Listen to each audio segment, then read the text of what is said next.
We've all been there. You're trying to pay for something online, or maybe just topping up your digital wallet, and then you see it, transaction fee. It's like a tiny, annoying gnat buzzing around your perfect purchase. You wonder, what is that fee? Is it fair? Can I avoid it? In today's digital age, where cashless payments are becoming the norm, understanding these charges is more important than ever. Especially when you're relying on super apps like Grab. Grab has become an indispensable part of daily life for millions across Southeast Asia. From booking rides and ordering food to sending parcels and, of course, making payments, GrabPay aims to be your one-stop shop. It's incredibly convenient, but with convenience often comes costs. And while GrabPay strives for seamless transactions, those pesky fees can sometimes creep in, leaving users scratching their heads. So, let's pull back the curtain and shed some light on the world of GrabPay transaction fees. Who pays them? When do they apply? And what can you do to keep more of your hard-earned cash in your wallet?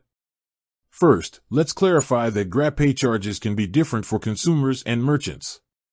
If you're a regular GrabPay user, making payments for your rides, food deliveries, or shopping at a GrabPay-enabled merchant, you'll be happy to know that generally, there are no direct transaction fees levied on you for using your GrabPay wallet for purchases. Grab's business model for consumer payments is more about convenience and ecosystem building, encouraging users to stay within their app. However, there are crucial exceptions to this fee-free usage, particularly when it comes to topping up your GrabPay wallet. As of September 11, 2024, Grab introduced a 1% convenience fee for GrabPay wallet top-ups made using credit cards.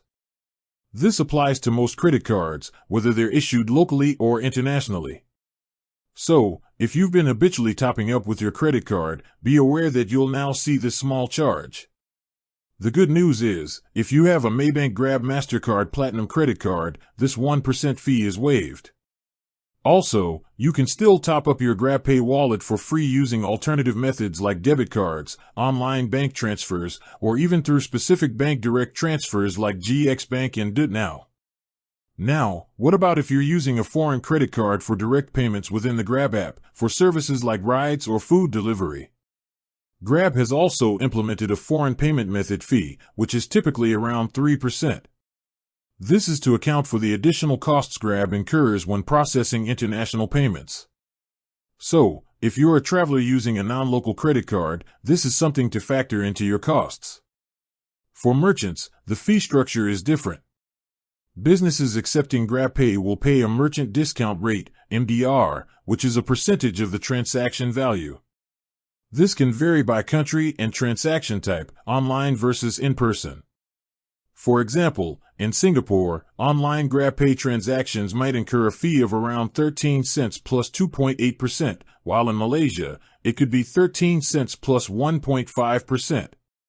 These are the fees that merchants absorb for the convenience of accepting GrabPay from customers.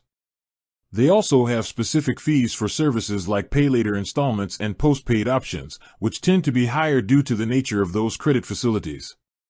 So, while directly paying with your GrabPay wallet for purchases is generally free for consumers, be mindful of those top-up fees, especially if you rely on credit cards.